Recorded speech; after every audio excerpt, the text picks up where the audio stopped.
सच्चिदानंदरूपाय विश्वोपत्यादितवेतापत्रय विनाशाय श्री कृष्णाय नमः। गुरु सच्चिदानंद भगवान की जय।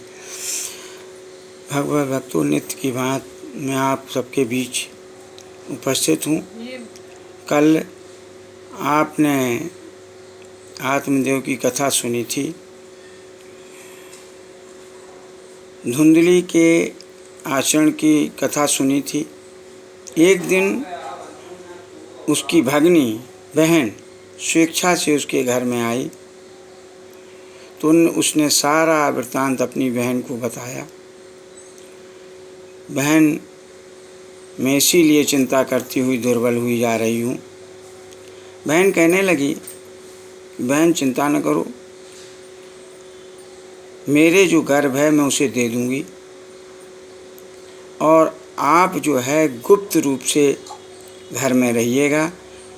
जो मैं बालक दूंगी उसके निमित्त आप जो है मेरे पति को कुछ धन आदि दे देना। इधर संसार में मैं अपने लिए ऐसी घोषणा कर दूंगी कि मेरा बालक मृतो बालिति लोके वदिष्यन्ति, मेरा बालक मृत हो गया, खत्म हो गया। और रही फल की बात, तो फल की परीक्षा हेतु यति की परीक्षा ले रही है धुंधली। यति की परीक्षा हेतु फल जो है गाय को खिला दिया जाए। स्त्री स्वभाव से धुंधली ने वैसा ही किया। इधर ये सब को जो है रहस्य छिपा रहा।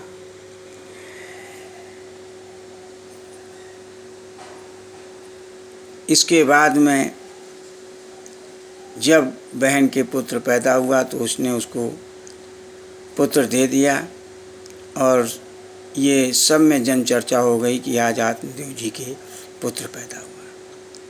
आत्मदेव जी बहुत खुश हुए। उन्होंने तुरंत ददौ दानम द्विजातेभ्यो जाते कर्म विधाय च, दान दिया। ब्राह्मणों को दान दे करके जात कर्म भी कर्म कराया। नृत्य गीत आदि का आचरण किया, मंगल कार्य किए। और इसके बाद में धुंधली ने अपने स्वभाववश अपनी पति से कहा, भर्तुरग्रे अब्रवीत वाक्यम स्तन्यम नास्ति कुचेमम, मेरे जो है स्तनों में दुग्ध नहीं है। अन्य स्तन निर्दुग्धा कथम पुष्णामि बालिकम, ये बालक का पोषण कैसे होगा, ये बताओ, मेरे तो दुग्ध ही नहीं है। हाँ, एक बात जरूर है, उसने धुंधली ने कहा पति से कि मेरी बहन के बच्चा जो है सडमास में होकर के ख़त्म हो गया था, मैं उसको अपने घर में रख लूँ जिससे इसका पालन पोषण होता रहेगा। मेरी समझ में ये आ रहा है। पति ने उसे आज्ञा दे दी। धुंधली ने भी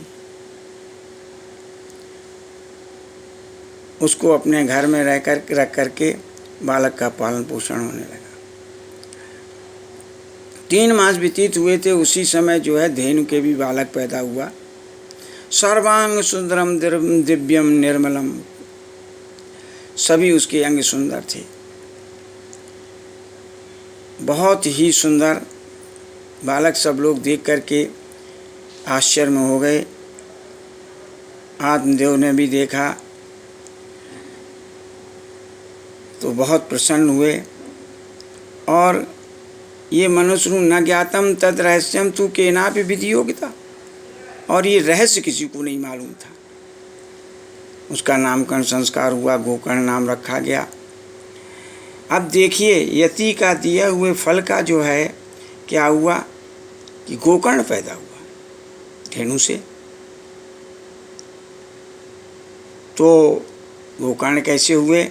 गोकर्णा पंडितो ज्ञानी धुंधकारी महाकला।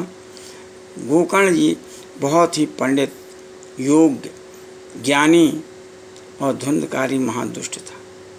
जो स्नान शौच क्रिया से हीन भी था। न उसे पवित्रता से मतलब था, दुर्भक्षी था, अत्यधिक क्रोध करता था। यहाँ तक लिखा है कि 100 के छुए हुए अन्न का भी भक्षण करता था, चोर भी था। और बच्चों को कभी कभी वो जो है पकड़ करके और कूपे पाते थे, कुएं में डाल देता था, हिंसक था, दीन दुखियों को पीड़ा पहुंचाने वाला था, चांडालवत। यहाँ तक वेश्याओं का कुसंग करने लगा और इतना वेश्याओं के कुसंग में फंस गया। देखिए क्या कहते हैं श्रीमद् भागवत कि एकदा पितृताड्ये पात्राणि स्वयं आरहत तत्पिता कृपणा प्रोच्चै धनहीनो रुरोधः। देखिए, विद्युता अलग चीज़ है, अन्य गुण अलग चीज़ है। पीछे हमने बताया था कि ये महाज्ञानी था, वेदों के अंगों को जानने वाला, वेद को पढ़ने वाला, कर्मकांडी ब्राह्मण था।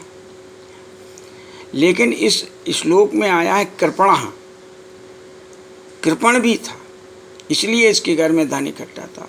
तो कृपण कहते धन का विनाश होना ही है, किस कारण हो, कैसे हो, ये ईश्वर जाने। वही यहाँ हुआ कि इसके कुपुत्र पैदा हुआ, और कुपुत्र पैदा होने से उसके जो है उसने एक दिन माता पिता दोनों, पितृ शब्द आया है, माता पिता दोनों को ताड़ना दी और उनका धन सब ले लिया। तो अब वही जो परिवार को बहुत सुखमय बताते थे, बहुत अच्छा बताते थे, वही आत्मजीव आज कहने लगे वंद्यत्वं तु समाचीनम कुपुत्रो दुखेदायका। इससे तो बंध्या रहना वो अच्छा है। और कुपुत्र तो अति दुख को देने वाला होता है। सोचने लगे कि क्या करें, क्वा तिष्ठामि क्वा गच्छामि को मे दुखम विपोहेत्। क्या करूं, कौन कहाँ जाऊं, मेरे दुख को कौन हरण करेगा। प्राणां त्यजामि, प्राणों को त्याग दूं क्या। दुख के कारण, कष्ट के कारण भगवान देखिए, इसी समय गोकर्ण जी जो विद्वान थे, ज्ञानी थे, वो आ गए और उन्होंने पिताजी को सांत्वना दी।